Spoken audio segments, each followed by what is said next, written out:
trở lại đại công trường nơi có hai con người đang tâm thần bấn loạn, hồn của bọn họ như muốn lìa khỏi xác. Thiết Thủ mồ hôi vã ra như tắm, vì anh ta đã nhận ra tiếng gọi đó là của một trong tam đại hộ pháp của Đường Thập Ngũ, Đường Băng Băng. Anh ta nhận ra giọng của cô ta do đã từng tiếp xúc qua, đó là hôm Thiết Thủ được đưa về nhập khám, Đường Băng Băng là người đến thăm khám và sờ nắn anh ta cả buổi. Hân Như khi bị phát hiện thì toàn thân run rẩy, cô ta cực kỳ kinh hãi vì không muốn lại bị đem vào lồng nhốt. Thiết Thủ biết cô ta rất sợ nên nói lời trấn an, còn chuyện thì đâu sẽ có đó.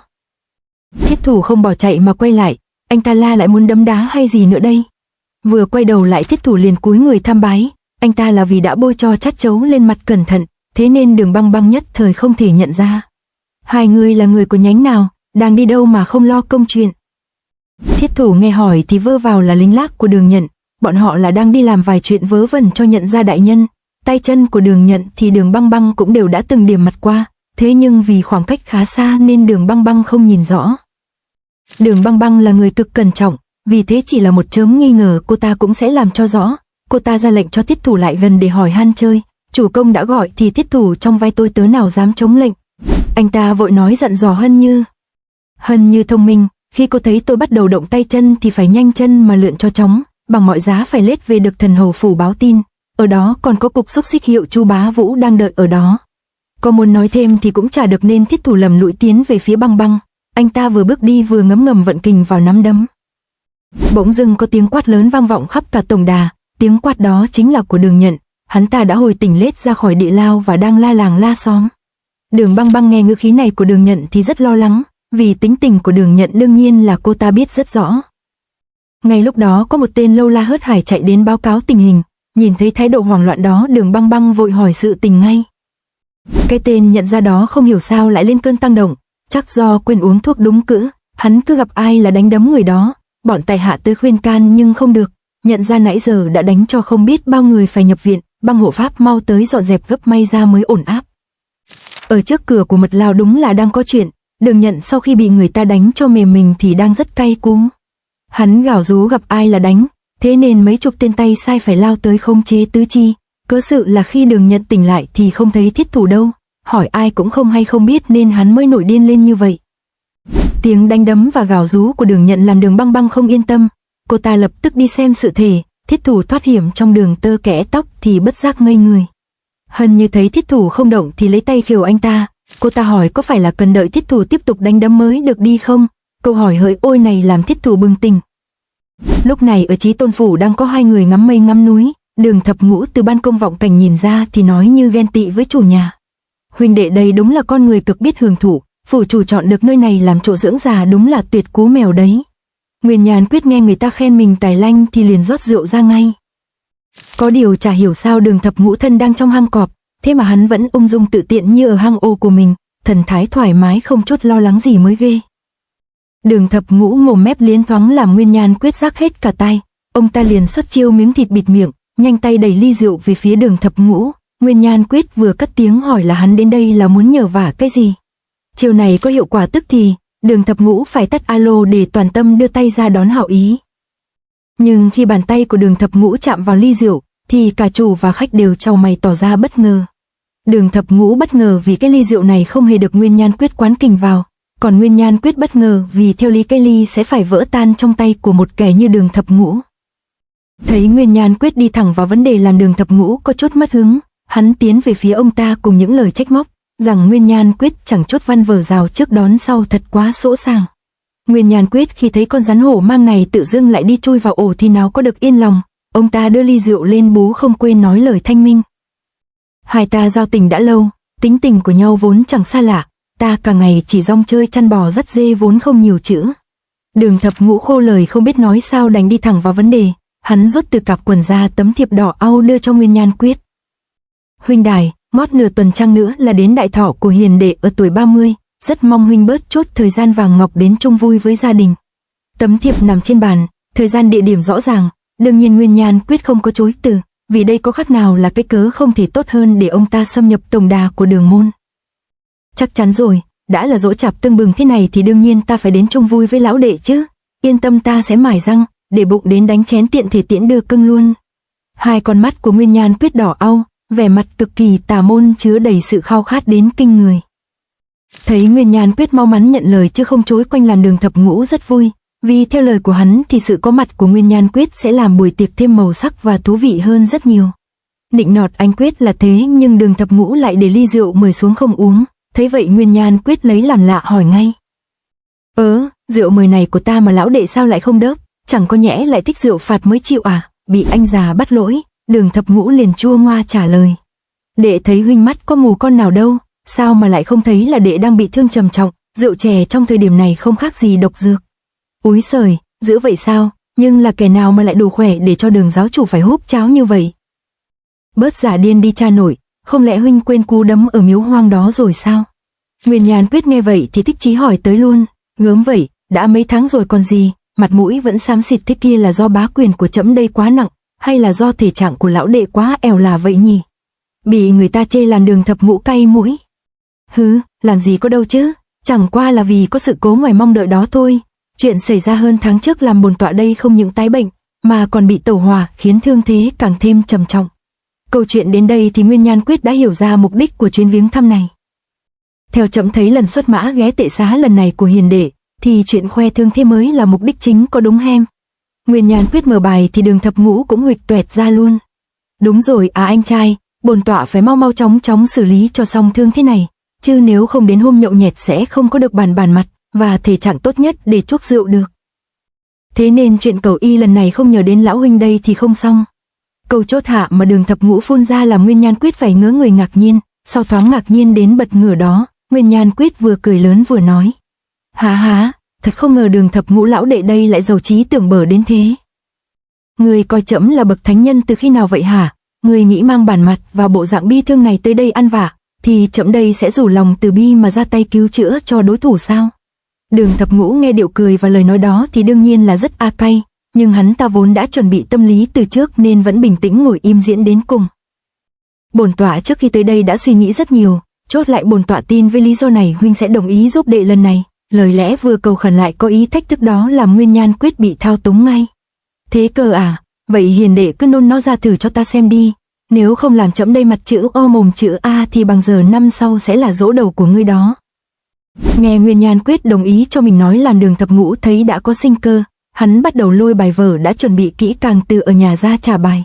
Nếu như hôm đó, và đặc biệt là giờ đây lão huynh là hạng tiểu nhân thì bổn tọa đã ngưng thở rồi. Mới nghe câu dạo đầu Nguyên Nhan Quyết đã vội nhảy vào họng của Thập Ngũ ngồi liền. Trẫm đây không đang xuất ngươi, mà để cho nhởn nhơ không đánh đồng với việc là trẫm sẽ giúp ngươi. Để cho Nguyên Nhan Quyết hết ý kiến, Đường Thập Ngũ mới rông dài tiếp. Chắc chắn là lão huynh phải giúp, vì nếu không trong cái đêm đàn ca hát lượn đó, vào thời khắc cao trào nhất lão huynh sẽ không có một tí cơ hội nào tiếp cận bổn tọa. Mà có khi lão huynh còn chưa thấy lão đệ bước lên lễ đài đọc diễn văn khai mạc, thì lão đệ đã là người thiên cổ mất rồi. Tiểu đệ chết đương nhiên là đáng, nhưng cái chết đó là do kẻ khác làm thì lão huynh sẽ phải tiếc hùi hụi cả quãng đời còn lại đó biết chưa? Câu nói này của Đường Thập Ngũ làm sắc mặt của Nguyên Nhan Quyết có hơi bối rối, vì đúng là ngoài ba cái chuyện vật chất phù du, thì chuyện làm ông ta hứng thú nhất vẫn là đánh cho Đường Thập Ngũ phù mỏ. Nguyên Nhan Quyết còn đang im lặng thì Đường Thập Ngũ liền nhanh mồm bồi câu chốt hạ. Chỉ có thể là lão huynh đây thấy mình không chắc thắng sau buổi tối ở miếu cổ đó, chứ nếu có lòng tự tin thật sự thì tại sao lại không giúp tiểu đệ này được, đúng hem? Nguyên Nhan Quyết toàn thân gồng cứng, ông ta đang xúc động cực mạnh khi nghe câu nói cuối cùng của Đường Thập Ngũ phun ra, ly rượu tiền trên tay cũng vì cơn giận này mà bị bóp cho rúm gió. Người đúng là đang chạy marathon trong bụng của trẫm đây, ngươi nói gì cũng đúng hết trơn, nhưng chỉ tiếc là ngươi đến đây hơi trễ, vì hiện tại trẫm còn có chuyện mới hay ho và quan trọng hơn rất nhiều. Trẫm không những không giúp ngươi, mà còn tiễn ngươi đi cho nhanh và chóng. Vừa rít từng chữ qua kẽ răng, Nguyên Nhan Quyết vừa thổ mạnh kinh lực khiến chiếc bàn đã trước mặt tan nát ra như tro. Đường Thập Ngũ đúng là đã đến chậm, vì đầu óc của Nguyên Nhan Quyết lúc này chỉ còn nghĩ tới đại cục, ba cái chuyện hơn thua còn con này với một bậc cường giả mà nói, nó chỉ là để mua vui giết thời gian mà thôi. Cái bàn đã vỡ ra chính là câu trả lời cho số phận đã được ăn bài của Đường Thập Ngũ, canh bạc lớn này của hắn ta thật đã quá sai lầm. Chiều tà trên con phố tấp nập ở kinh thành đang có hai người đi chợ về, người đang mang vác nặng nề là Truy Mệnh, còn người đi bên cạnh hắn chính là Nựu Nựu đã hồi tỉnh sau cơn mê. Cứ tưởng rằng hắn sẽ đi mua đặc sản gì về cho hạt thóc tầm bổ, nhưng không, thứ hắn đang mang vác khệ nệ kia ôi thôi, chỉ toàn là rượu với rượu, vì thế Nựu Nựu đi bên cạnh chẳng có chút gì để mà hứng thú cả. Hai người đi ngang một võ quán trên phố thì bất chợt có tiếng quát tháo, thì ra đó là tiếng của chủ võ đường đang quát nạt đám đệ tử. Bọn chúng chẳng hiểu trông nom kiểu gì mà để cái đầu ông địa bị mất, giờ đi múa lân mừng khai trương cho người ta, chẳng lẽ lại dùng cái túm úp lên đầu để thay. Truy Mệnh thấy Nựu Nựu ủ rũ liền vin vào chuyện này để kiếm chuyện cho cô ta vui, thế nhưng cô ta vẫn chẳng nở lấy được một nụ cười, cứ ủ rũ như đưa đám. Hết cách, Truy Mệnh đành hỏi thẳng vào vấn đề, là có phải cô ta vẫn đang nghĩ đến ông bô có dòng máu của loài rắn đó. Câu hỏi này tuy không đúng nhưng cũng chẳng chật, vì suy cho cùng nếu như Nguyên Nhan quyết không còn tình thương với Nựu Nựu thì ông ta sẽ không chiều ý cô ta mà cho theo giai như vậy. Lời của ông bô tuy nghe rất gay gắt húm lìu, thế nhưng hành động lại mềm nhũn như bún thiêu. Những lời tỉ tê này của Nựu Nựu làm Truy Mệnh chột dạ, hắn cảm thấy Nựu Nựu có gì đó gọi là ân hận, hay nói đúng hơn là tiếc rẻ khi rời khỏi cái villa to vật đó. Thấy Truy Mệnh không vui, Nựu Nựu liền tươi cười trấn an hạt thóc của mình. Cô ta nói rằng nếu đã quyết định mà còn hối hận thì khác nào lấy đá ghẻ chân đâu chứ, cô ta nào có ngu đến cỡ đó. Truy Mệnh nghe xong thì không tin, vì Nựu Nựu cứ ủ dột thế nào ấy. Nựu Nựu lúc này mới nói ra tâm tư thật của mình. Tâm trạng không tốt của tôi là có nguyên nhân, nó bắt nguồn từ người mẹ đã từ tôi không còn là mẹ tôi nữa. Tôi nghe loáng thoáng mấy huynh xì xào sẽ đến đánh úp Đường Thập Ngũ vào ngày đại thọ, như vậy sẽ là một trận huyết chiến của hai bên. Tôi là thân con của mẹ tôi thì bảo sao mà không lo lắng cho được. Truy Mệnh nghe Nựu Nựu nói lo cho mẹ thì nhanh mồm hứa lèo, hắn nói nếu đụng phải mẹ vợ thì sẽ nương tay nhẹ chân, nhưng hắn cũng khôn mồm nói lại là nếu lỡ hỗn loạn quá thì cũng chưa biết thế nào. Nựu Nựu cũng đã vào sinh ra tử với Đường môn không ít phen, thế nên nói đến chuyện va chạm này cũng hiểu là không thể muốn gì được nấy. Thấy tâm trạng mồi nhậu đã tốt hơn, Truy Mệnh liền lên tiếng bỡn cợt. Cô nương, ta tự thấy quyết định của cô nương khi đổi một ông bô già vừa hung vừa dữ, để lấy một chàng trai tuấn tú tốt tính như ta đúng là cực sáng suốt đó nha. Nựu Nựu cô nương đây đúng là có mắt mất chồng, há há. Bị chạm vào tự ái là bỏ nhà theo giai làm Nựu Nựu lập tức nổi điên, sự u sầu lập tức tan biến. Trên con đường giờ đây là tiếng huyên náo của đôi uyên ương vào mùa chim làm tổ. Sự lộn xộn đó kéo dài về đến tận Thần Hầu phủ. Truy Mệnh vừa lao qua cổng thì đột ngột phát hiện có con kỳ đà to đùng, hắn vội vàng tung người nhảy lên né gấp. Truy Mệnh coi rượu bia là mạng sống, thế nên sau cú lộn nhào đó hắn không để rơi vỡ một vò rượu nào, chân vừa chạm đất Truy Mệnh cau có quát tướng lên. Nhưng người bất ngờ nhất lại chính là Đường Nựu, vì con kỳ đà đó chính là oan gia trái chủ của cả mẹ lẫn con Nựu Nựu. Người lờ đà lờ đờ cản đường Truy Mệnh đó chính là Bất Á, vừa thấy Nựu Nựu hắn liền rủ ta đi tìm nơi tâm sự. Nựu Nựu gặp lại Bất Á tuy có chút bất ngờ, nhưng vì đã nghe thóc của mình là Truy Mệnh kể nên thiếu đi sự vỡ òa. Cô ta đương nhiên là đồng ý luôn, vì cô ta đang rất nóng lòng biết tin về mẹ của mình. Nựu Nựu quay sang nói Truy Mệnh cứ vào bếp chuẩn bị mồi sẵn, lát nữa cô ta về sẽ cùng đánh chén luôn. Truy Mệnh bị Nựu Nựu tối ngày sai bảo làm việc nọ việc kia thì không dám cãi, nhưng hắn trong lòng rất sợ bị các huynh đệ chê cười. Đang ủng mưu để cắt nanh con mái hung ác, chợt Truy Mệnh phát hiện có bóng người lướt qua, dáng dấp kỳ lạ, hành động mờ ám này làm Truy Mệnh bừng tỉnh, anh ta nhanh chóng thả gánh rượu trên vai xuống bám theo ngay. Thế nhưng khi chân của anh ta đặt xuống hành lang thì bóng dáng của kẻ lạ mặt đã không thấy đâu nữa. Truy Mệnh đang thẫn thờ lờ mờ đoán giả đoán non, thì kẻ đó đã thả mình xuống sau lưng anh ta. Nhà ngươi thân thủ cũng ra gì và này nọ đó, thế bám theo ta là muốn làm cái gì hờ? Tiếng nói phát ra từ sau lưng làm Truy Mệnh hoảng hồn, anh ta biết kẻ này không tầm thường nên lập tức xuất truy lãng ra tập kích. Nhưng một chiêu vừa nhanh, vừa mãnh, lại vừa bất ngờ này lại bị kẻ lạ mặt đó tranh né dễ dàng, không những vậy hắn còn buông lời chê bai anh ta nữa mới cú.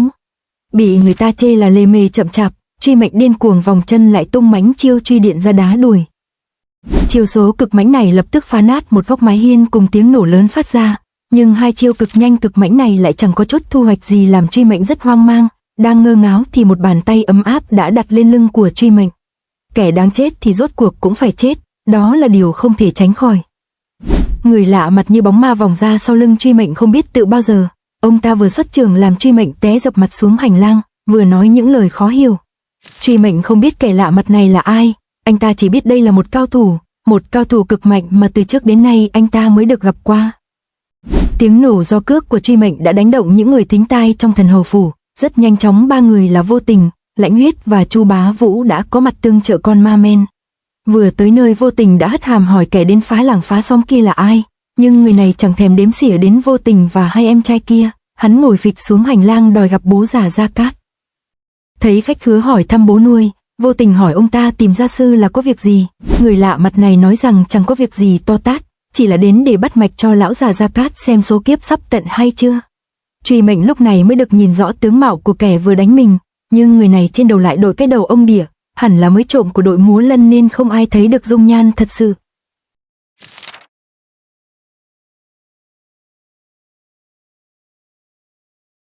To be continued.